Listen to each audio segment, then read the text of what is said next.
All right, guys, welcome back. Listen, Return to Silent Hill. I know, it's a touchy subject. I wanted to love this film, and it was just not, it didn't just live up to its expectations at all. It just, I don't know. But right here, I got a lot of really cool news here that I found on Reddit. We're going to go over it here. The Reddit user is Jouzo Suzoi. I can't pronounce it. The link's going to be down. I'll drop it in my description. All right, let's see what we got here. He claims he went to Return to Silent Hill premiere with Christophe Gans, which is going to be the director of this, guys, if you didn't know, and have some info that you guys might want to hear. All right, this is deep. All right, I read through this. Some cool stuff in here. Some stuff that explains maybe it wasn't all Christophe's fault.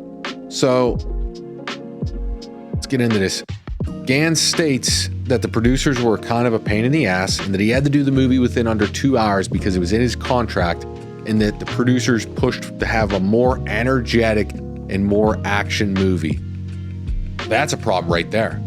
That's a huge problem. So if you see my review, I talk about how Christophe needed to make this 30 to 45 minutes longer. The film needed to be in that 2.5 hour area, okay? Not under 2.5 hours. It's okay if Christophe wants to change the lore from the game. I'm not going to be super happy about it. You might not be happy about it because everybody wanted to see an exact representation of Silent Hill 2, but I'm okay with it because I actually enjoyed his take on Silent Hill 1 when he made the movie. There's nothing like the game, but it was a good movie when it stood alone, and I would have been okay if he was able to make this a comprehensively good movie to stand on its own. But he doesn't. The choices he makes with the cult never gets flushed out. I felt that he needed more screen time to flush it out, and maybe that extra 30, 45 minutes, if it wasn't damn well in his contract to have it under 2 hours, could have helped us understand his vision a little bit more. And the more actionist part, I can't believe they even put that in there, but okay. Gans wanted something that's slower and more creepy with an eerie vibe. Yeah, me too. There's supposed to be longer scenes of Jane's wandering around in the Silent Hill. Okay, yeah, just like the game would have had. Okay, that's fine. What is this? They also pushed for Gans to have, okay, so I don't like what he says here. They also stated from what I've seen online. I'm not even going to read that. I wanted to read from the horse's mouth, not what you've seen online. In the original script, the whole cult thing was not there. It's a replacement for what originally would have been Mary's father, played by Stephen Lane. But the producers ended up telling Gans that he either needs to find $2 million to hire Lane or find someone else. That's big. So the cult wasn't even supposed to be in it. Gans didn't even want it.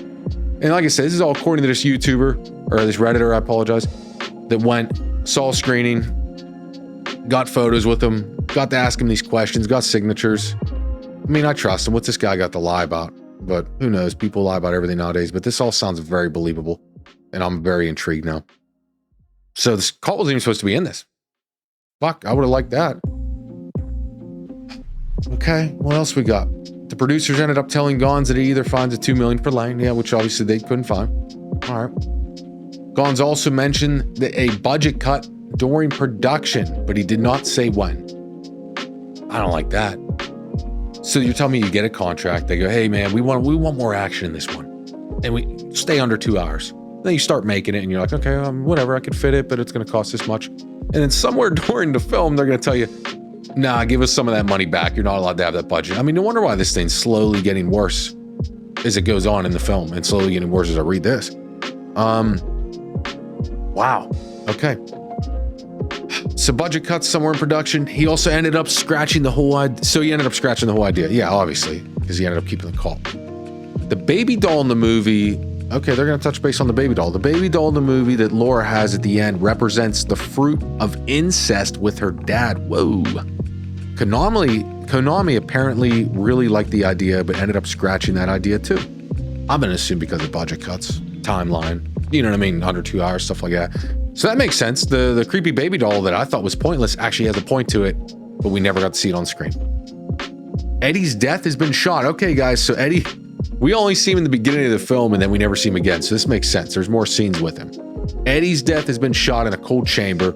Gans told us the scene has fully been edited, but he had to cut it out because it didn't work with the movie's ending montage. Yeah, the ending was a montage, Gans. Thanks for saying ending montage.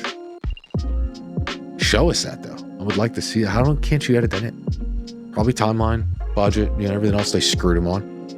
He really wants people to see this scene. Oh, yeah, I would like to.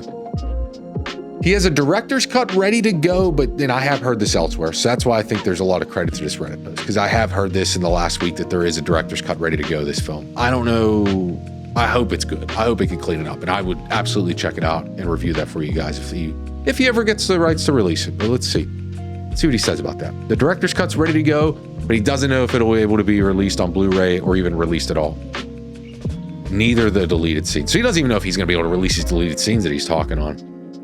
He said that himself, the only thing he doesn't really like about the movie is that everything goes a bit too fast. He would have wanted to do the movie slower if the producers weren't pushing him otherwise. I agree, Gans. And there's more that I don't like about it, but I agree with the fact that I do not like the pacing in this film at all. It speeds up specifically in the last half of the film, and it ruins it, and we gloss over a lot. And according to this, and even how I can see it and everybody else, we're skipping scenes. We're not explaining stuff. The cult's barely seen. Eddie's never seen again. The baby doll's just thrown in there. Some poor done CGI. Could probably blame your budget cuts for that. I mean, everything sounds like it's falling on these poor producers in this one. He's acting. Okay, so now we're going to talk a little bit of something else here. Let's see.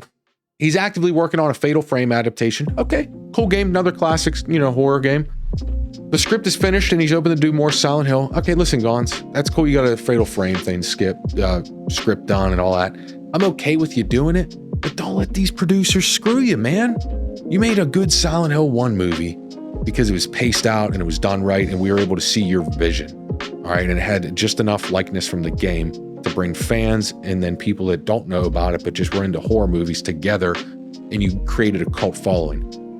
This movie, Return to Silent Hill, you allowed producers to screw you hard on this. They took your budget, they ripped the pacing down. You can't have that. I mean, imagine we got a movie like Iron Lung that just came out that nails the video game because no hands were in the pot screwing them.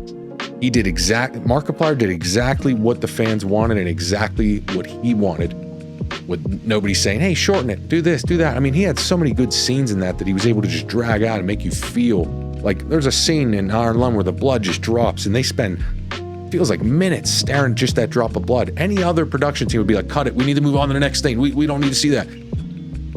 Gans, take some advice.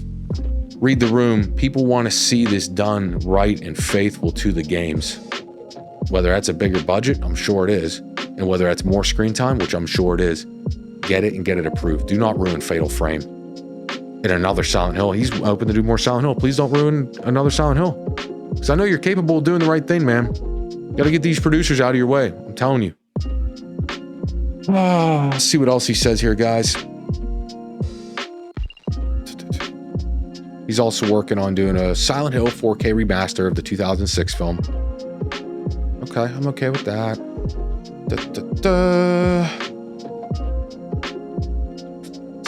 He wish he could have done a more horrific movie, but really wanted to focus on James' quest to marry. I get it.